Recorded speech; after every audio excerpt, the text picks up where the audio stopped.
Soalan nombor 13. If the equilibrium concentration of a carbon-14 living in plants gives 16 disintegration per minute per grams. 16 disintegration means the initial activity is 16 decays per minute. Now, 16 decays per minute ini untuk 1 gram sampel.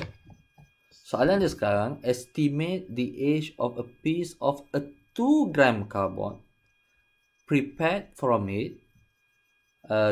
Give 15 disintegration per minute. Now, sampel kita ini ada 2 gram.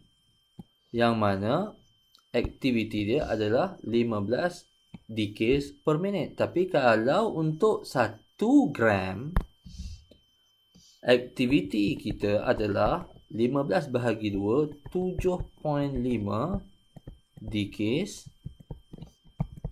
per minute untuk 1 gram sampel.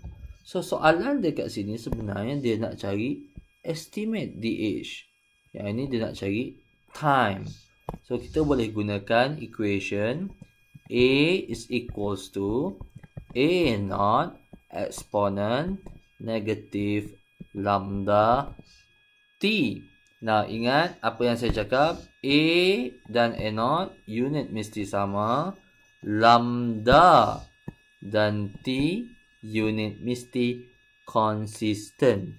Now, given that the half-life of a carbon-14 is 5.57 exponent 3 years. So, dekat sini kita boleh kirakan. Gantikan dulu kita punya value 7.5 decays per minute is equals to 16 decays per minute times exponent negative lambda is equals to ln 2 over 5.57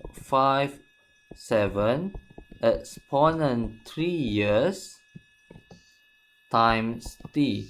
Now, we can solve this problem to find t. So, the answer would be 6088.62